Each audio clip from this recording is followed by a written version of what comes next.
Men have tasks they can do alone, by themselves, with no kids around them, that happen infrequently, right? Whereas women are often expected to do the things that are truly never ending.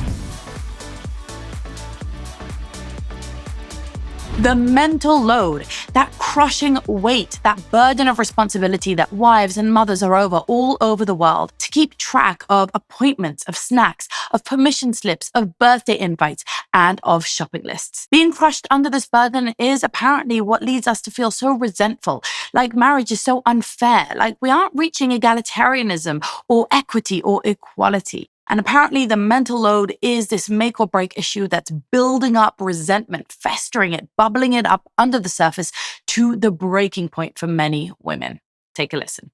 Welcome to the Mental Load 101. If you're a woman in charge of any kind of household, family or human being, then scroll on. You already know exactly what I'm talking about. The mental load is a term for the invisible labour that comes with managing a household and a family. It usually falls on the shoulders of women on top of the other responsibilities they may have outside of the home, like, I don't know, a job. After banging on about it and losing my shit numerous times, my husband asked me to very clearly point out exactly what the mental load was, what it meant, what it consisted of. For the longest time, I just expected him to know, or in fact read my mind, but I've learned that telepathy is not a reliable form of communication, and any expectation that I may have is just a resentment waiting to happen. So I wasn't about to get snotty about it when he told me he didn't really understand, and could I help explain it to him? And because I have ADHD, I couldn't just sit there and explain it to him. I had to make it into a project, so this was the project. I divided it into things that always need doing, things that need doing every 1 to 2 weeks, and things that need doing every 4 to 6 weeks. I then also added in a list of questions that go on a loop in my brain that exacerbate the pressure of the mental load. I added in a list of random shit that needed doing this week. I topped this off with a list of my own personal shit that I had to get done for work this week as well. Okay, so there we have it. The mental load is the invisible load, the invisible lists that we need to keep in our head to keep track of everything that needs to get done in the household. It's not the tasks themselves. It's not actually washing the dishes. It's all the things that you need to keep track of around washing the dishes, like making sure that you have enough soap and that you have the right brushes and that you've replaced things and that kind of thing. Let's keep going. I get comments like this all the time, but I do want to talk about it because I think it's a really important conversation for us to have with our partners when we talk about the mental load. So Carl here is saying, I am still waiting for you to take ownership of the lawn and the cars and all of the shit that breaks around the house. Men have their own load that most women don't help with. And here's the thing. I agree with part of what Carl is saying. I agree that everyone has mental load that they carry. I think the problem is we often don't look at the work we're doing as it pertains to our time and the mental energy it takes to do our tasks. So in a home, men might own things like the lawn or the cars or random things that break, whereas women own the monotonous, everyday, never-ending tasks like cooking, cleaning, and laundry. And what happens is men have tasks they can do alone, by themselves, with no kids around them, that happen infrequently, right? You're not mowing the lawn every single day, and mowing the lawn typically doesn't take a lot of mental energy. You're not having to think about much more than, are the blades sharpened? Do we have gas? And is the grass wet, right? And if all those things are good, you're off. You're off to the races. You spend an hour by yourself with a podcast in your ears and you mow the lawn. Whereas women are often expected to do the things that are truly never ending. You cook breakfast, you clean up breakfast. The second breakfast is done, snack time. You make snacks, you clean up snacks, lunchtime, right? It is never ending. And in between all of that, you're thinking about the food you've run out of, you're updating the grocery list, you're keeping track of what your kids like and what they don't like.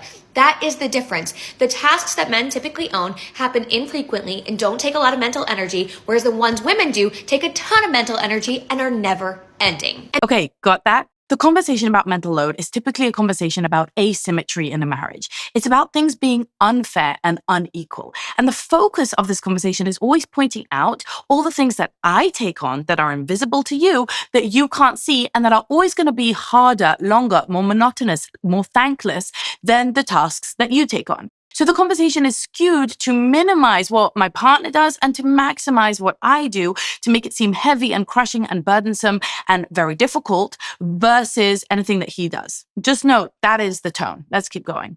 You know it's not hard? Doing the dishes. It's not hard to do dishes. It's not hard to do laundry. It's not hard to take your kids to school drop off. It's not hard to go to soccer practice. It's not hard to sign up for camp or bring kids for vaccines, whatever it might be. These things, they're not hard. I think we can all acknowledge that, at the end of the day, they're not hard. Most people can do them. Even sometimes our kids can do them if they're at the right ages to be doing so. Then why are women so loud about the mental load in domestic labor? If it's not that hard, why is it a big deal? And the big deal is that it's not about the work. It's about the thinking about the work, about the planning for the work, about the lists and the asking and the delegating. It's not about the work. Women in these heteronormative relationships are not mad about doing the dishes. They're not mad about the laundry. They're just mad they're the only person thinking about it. The only one who remembered that tomorrow's dance class, so you need to wash that tutu. They're the only person who remembered that every Friday is pizza day and the kids need to bring $5 with them and you need exact change. They're the one who remembers that you have 3 birthdays coming up next month for kids' friends and you need to buy gifts for them. It's not about buying it. It doesn't take that much effort to buy it on Amazon, but you are the person who has to think about it, know it, and remember to do it. That's what's exhausting, and especially for moms who are juggling multiple things, whether they're a full-time stay-at-home mom or a full-time working mom. It's hard regardless. There is a lot to manage. Okay, so the mental load is not about the tasks themselves. It's not about actually doing the dishes or buying the stuff on Amazon. It's about remembering to do all these things and keeping track of them, okay? Let's keep learning. Tyler here is coming out with some really great advice for women. He says, tip, most of us men really want to help but don't know how. Give us lists. Give us a list of items weekly we can take off your plate, and we love to help. Guys, ask her, what can I take off your plate today? The key is solid communication around this. We can't read minds.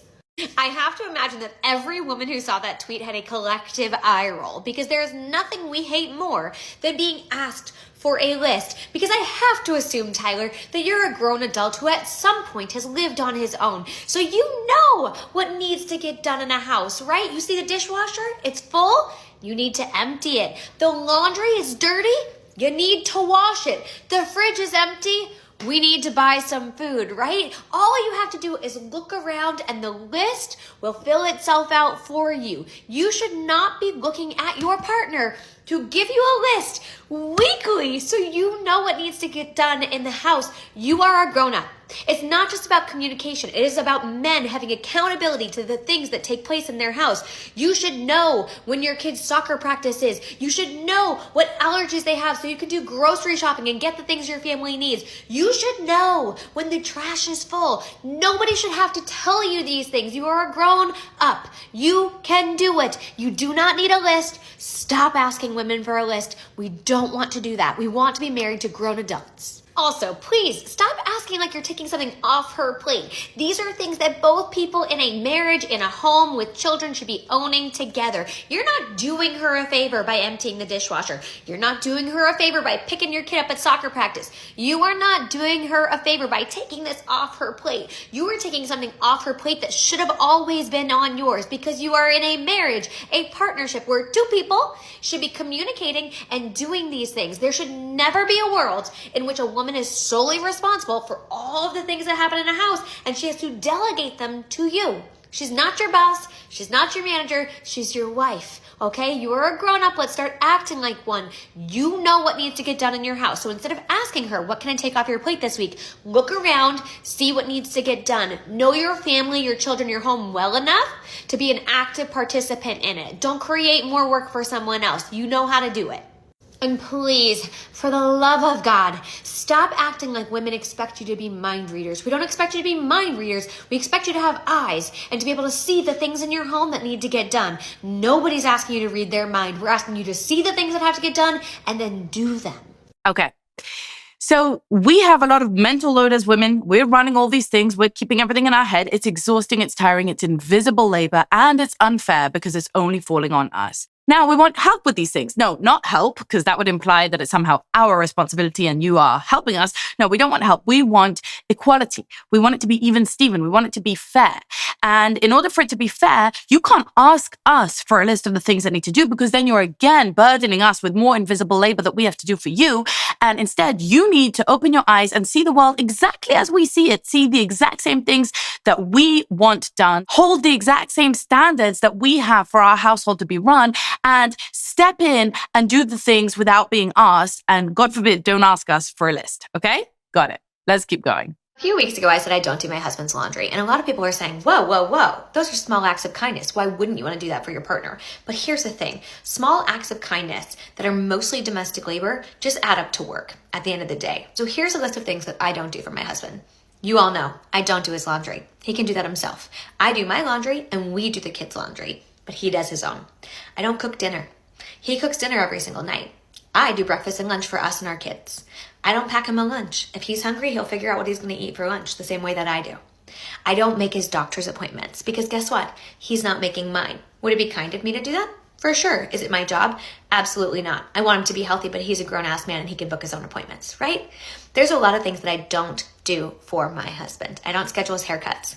I don't pack his clothes for vacation, right? I don't do those things. I don't buy him new underwear when it's got holes in it. All of those are things that he's a grown man and he can do himself. Can I do small acts of kindness for him? Of course I can. And I do. I see a vinyl that I think he's going to like because he's creating a vinyl collection. I buy it. I'm at the store and I see something that I think he might enjoy eating. I buy it.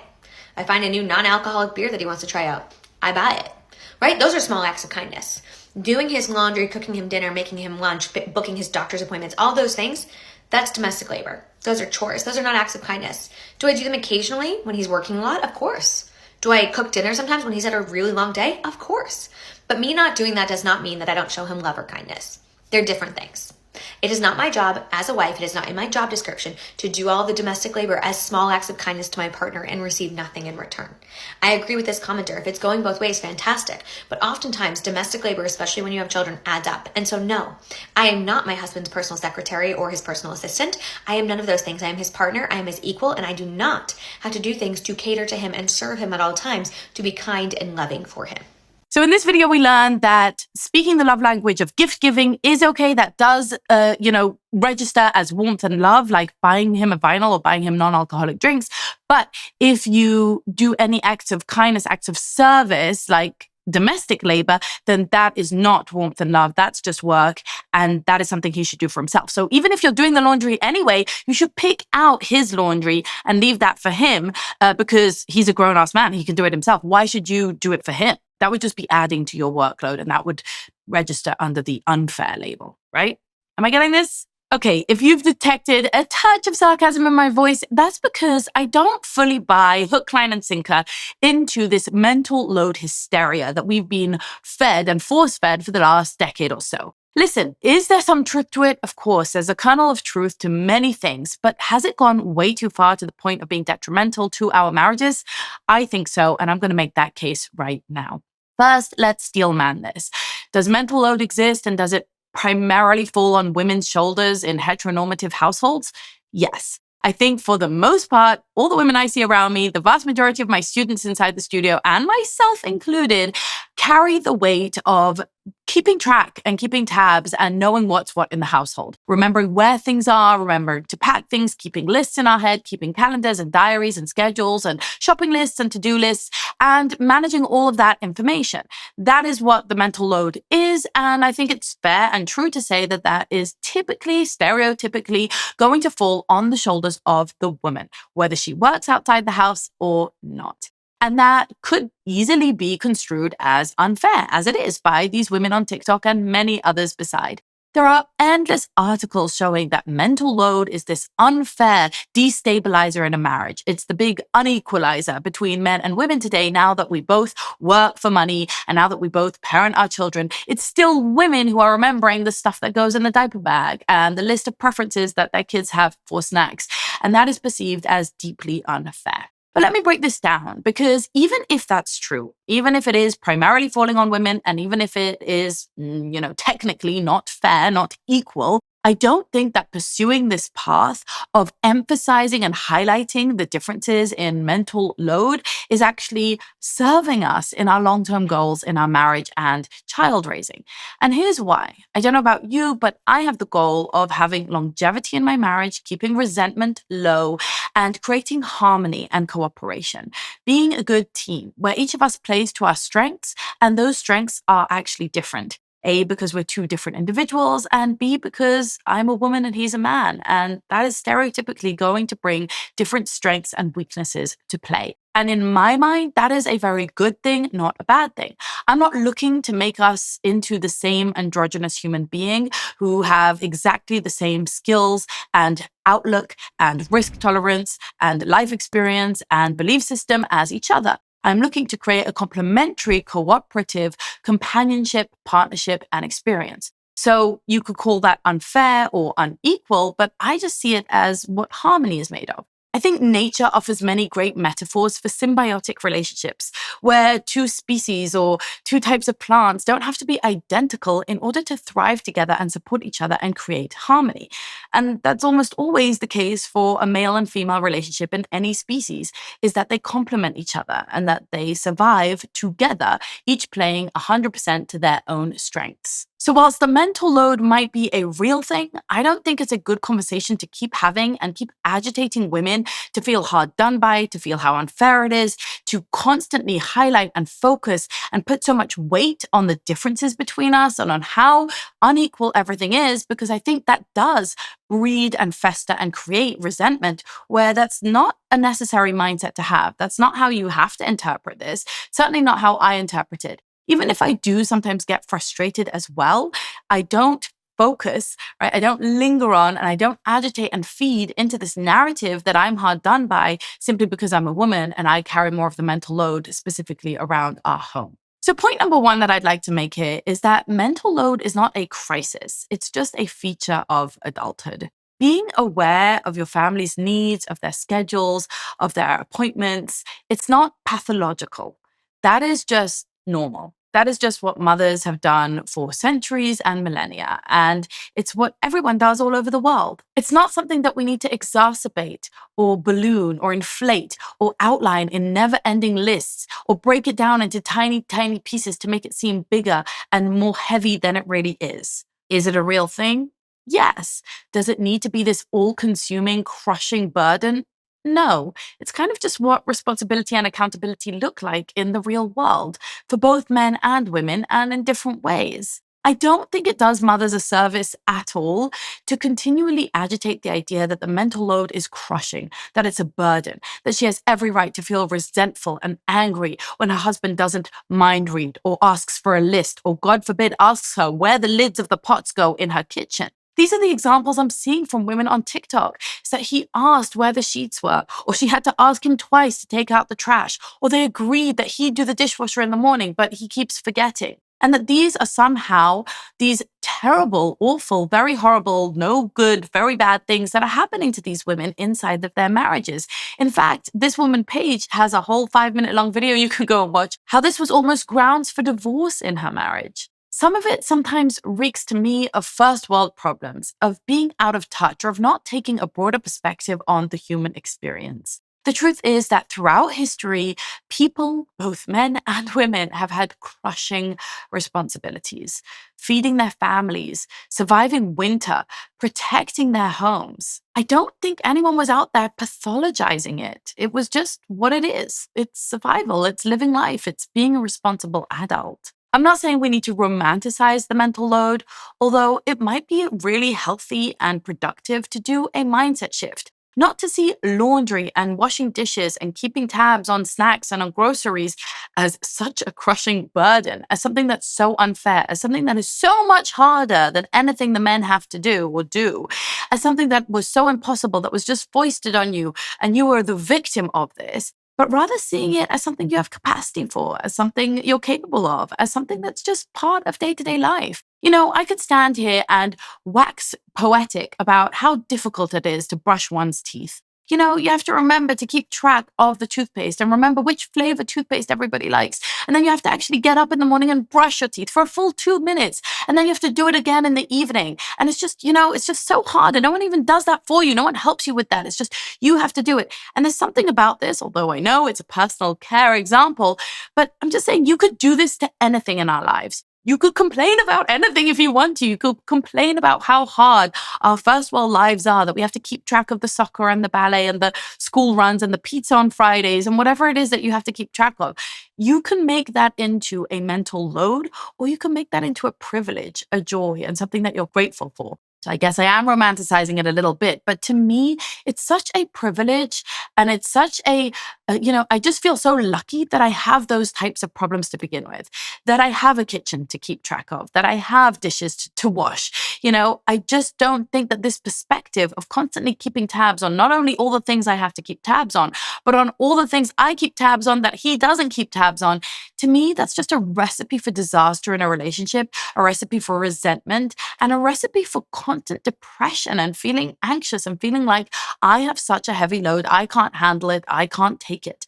Instead, I'd rather we build capacity. That woman in that first video who said she has ADHD, so she made it into a whole project and she had to list out all the different things that she has to take care of. To me, okay, that's fine. You can do that, but that kind of positions you as if you're some, heroic, different, special, unique, particularly burdened individual who's gone through a particularly traumatic time, a particularly difficult thing, a real corrosion of your brain cells. This woman, Paige, the mental load coach, keeps on talking about how much energy goes into it, how exhausting it is, how depleting it is, how unfair it is. And sure, you could paint that narrative. She paints it quite convincingly. You watch those videos and you think indignation, right? Like, yeah, I am doing all of that. I am keeping tabs on all of that. Oh my goodness, I do think about it when we run out of milk. I am reminding my husband to take out the trash. He did ask me for a list of things I want done. How dare he? That really is, misogynistic. That's so unfair. That's men taking advantage of women's invisible labor like they've done for generations. Down with the patriarchy. It's very convincing stuff because everybody likes to feel like a victim. Everybody likes to feel like I'm hard done by, I'm oppressed. It's unfair, right? It serves as an excuse for why we have bad moods or why we feel some resentment or why we're going through a dry patch in our sex life or why things are feeling kind of hard in our life right now. And I think that as empowering as it seems, that's just a facade. The truth is that this kind of mindset and this kind of narrative is very deeply disempowering. It breeds resentment. It breeds a sense of incapability, like I can't, I'm incompetent, it's too much. Why is it all on me? It also agitates the war between the sexes. Oh, he has to mow the lawn, but that's easy. He can listen to a podcast. Sorry, I listen to a podcast while I fold laundry. I don't know why it's so different. He mows the lawn. That's only once a week. I have to do this every single day. And as soon as I'm done, it starts again. I don't know, isn't that just the nature of running a home? If you don't like it, if you don't want to do it, figure out a different arrangement. You want to ask your husband to do some of it and you do something else. You want to pay for someone else to do it. You want to not do it and just completely lower your standards and wear dirtier clothes. These are all options on the table. You're an adult. Take responsibility for your life choices and decide between you and your husband how you want to divide the labor. It's really not rocket science, and it really doesn't need to be this massive battle of the sexes. The truth is that men and women are designed to live in harmony, in cooperation, helping our offspring survive. That's the biological drive that we all have. And if women are more wired to pick up on small details, and we are, because evolutionarily, we are the ones who birth children. And so we are very heightened to negative emotion, to negative risks, to any kind of threat. So we're always noticing where we need to optimize, what needs to be done, thinking ahead and strategizing. And that's a very well documented stereotypical difference, speaking in gross generalizations between the sexes. And rather than, going on and on about how awful that is and how he needs to step up and be more like me, how about you just play to your strengths? If you want to redivide the labor, go for it. There are plenty of stay-at-home dads or dads who run the home, or like Paige's husband who makes dinner every night and is in charge of unloading the dishwasher. That's fine. If that works for you, that's fine. And if it doesn't work for you, that's also fine. But why are you so mad if he asks you for a list? Why are you so mad if he asks you not to assume that he's going to notice the same things as you? I'm going to guess that your brain is a little bit different than him. Your temperament, your life experience, your physical body, you're a bit different than him. And I'm going to guess that there are some things that he notices that you don't notice, that he takes charge on, that you don't take charge on, that he feels the crushing burden of responsibility and accountability that you don't feel.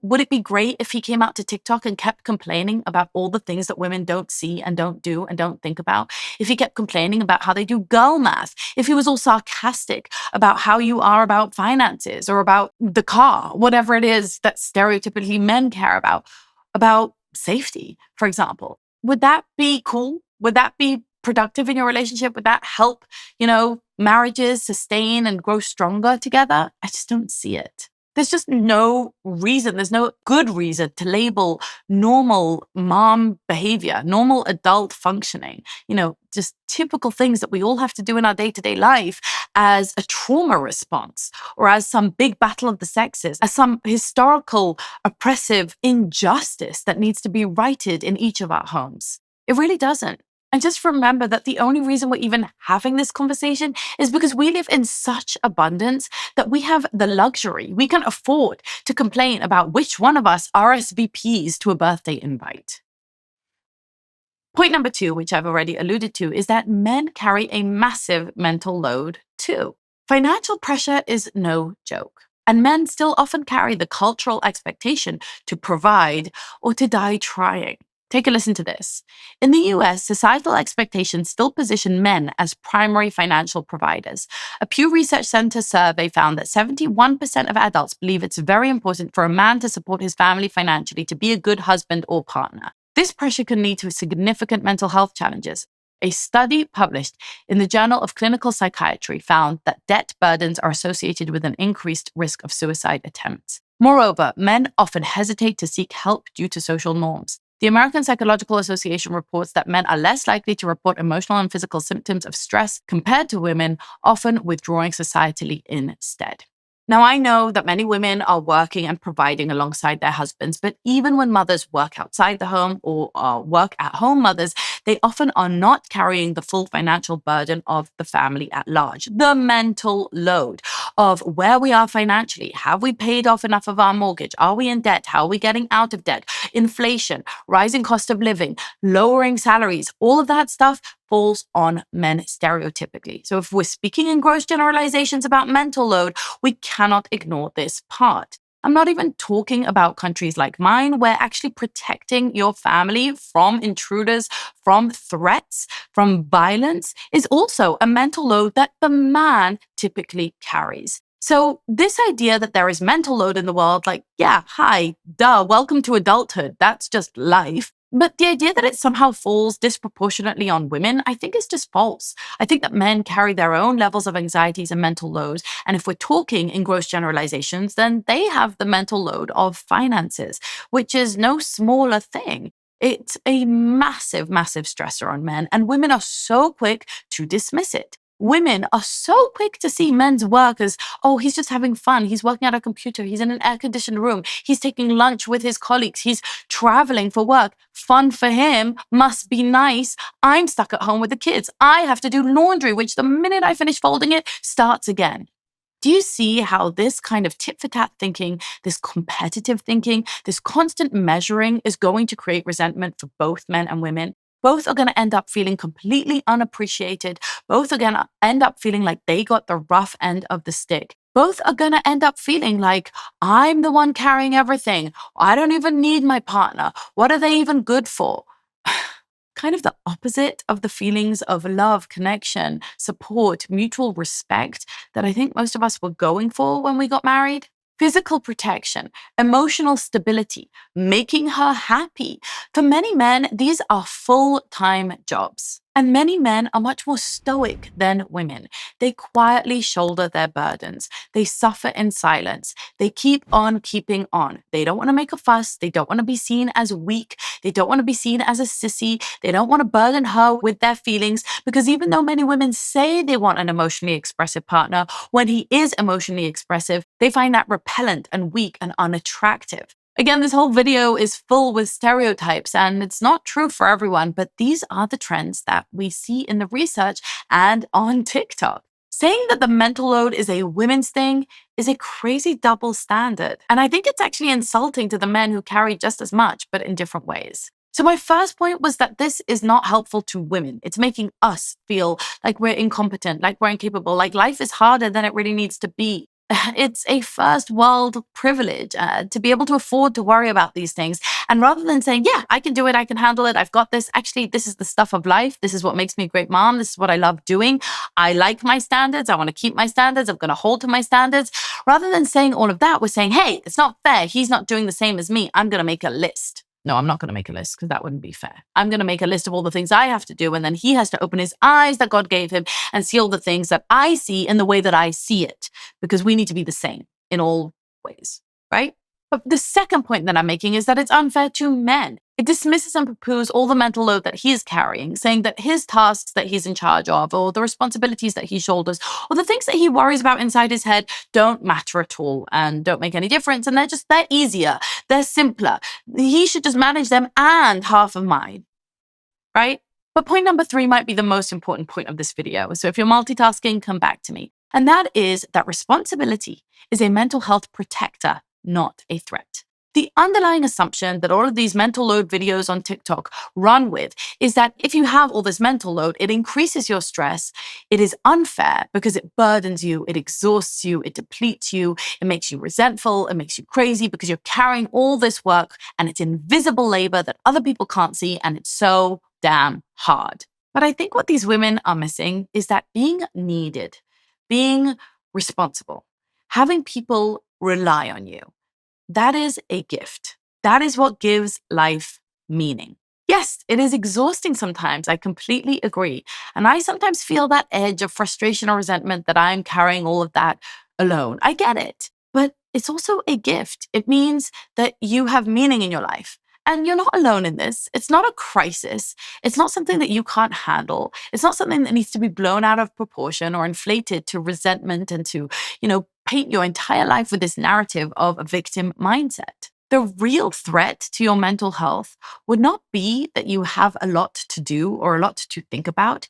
It would be that you have nothing to do or nothing to think about. The real threat to your mental health is not that people rely on you and you are carrying a lot of responsibility and you are a weight-bearing wall. It would be if you weren't. It would be if no one relied on you. It would be if you couldn't handle what's on your plate. If you are carrying a mental load, that means that your life matters to someone, that you are of service. And yes, this idea that we sacrifice of ourselves, that we give of ourselves, that we take on responsibility and accountability. To modern day ears, that might sound archaic, it might sound unfair, it might sound unequal, it might sound unequitable, it might sound misogynistic. And when you put it through that modern feminist lens, there's pushback against it. Like, I shouldn't have to sacrifice of myself. I shouldn't have to do more than anyone else. We need to measure this out and make sure it's fair. People are taking advantage of women. Men are growing fat and rich off the backs of women who are doing invisible labor,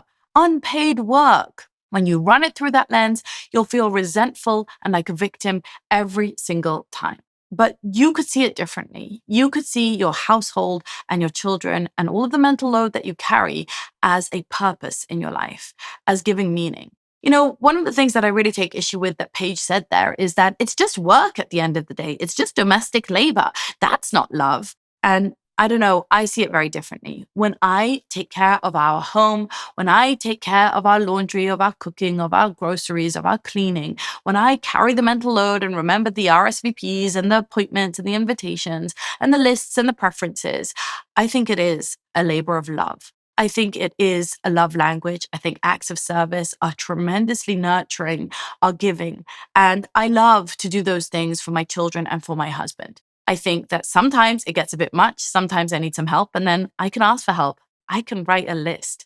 And my kids and my husband are happy to help, but they do need to be told what I want. And that's also because I happen to have really high standards, as do most of the women I know. They want things done in a particular way, on a particular schedule. And they would turn into unbearable nags if they were constantly making sure that their partners were doing it to their standard and in the way they want it done. The truth is that if you want a certain lifestyle at home, if you want a certain standard of cleanliness, of orderliness, of scheduling, then you're the one to do it. You're the leader, you have that capacity. Maybe you even have the biological and evolutionary tendencies to be more detail-oriented or to stay on top of things inside the home. Maybe you just have the skills or the motivation or the interest in all of that. Now, you can delegate it or you can delete it. You can lower your standards altogether. But if you're going to take it on, you might as well take it on with a joie de vivre. You might as well take it on and see it as a privilege, not as a burden. You might as well take it on and find ways to enjoy it, to take pride in it, to feel satisfaction in it, and yes, to absolutely position it as a labor of love, because it is. What is cooking dinner? What is keeping a clean home? What is making sure the clothes are in order or packing for a vacation? If it's not a labor of love, if it's not how we show warmth and care and nurture, we put in our time, our energy, our sweat, and yes, even our thoughts into the people that we love to make their lives more pleasant, to make their lives go smoother, to make their lives more delicious or more comfortable. And yes, they do the same for us in different ways, perhaps. I'm going to guess that if you're watching this, your partner works tremendously hard for you and you work tremendously hard for your partner. And I would celebrate that. I would romanticize that. I would see that as a wonderful and healthy partnership rather than seeing it as deeply unfair and, using it to build more and more resentment. So if this video made you squirm a little bit, good. It means that you're questioning this very broad and common narrative that you've been handed. Let's stop glorifying helplessness and start normalizing the hard, beautiful work of showing up for our people, for our families, including our partners. If you are ready to lead your home with love, strength, and purpose, make sure to hit that subscribe button and hit the notification bell. And leave me your comment below. Tell me what your mental load looks like and how you feel about shouldering it. Because here at High Fam, we don't play the victim. We build something better. Keep on living that High Fam life, and I'll see you in the next one. Bye.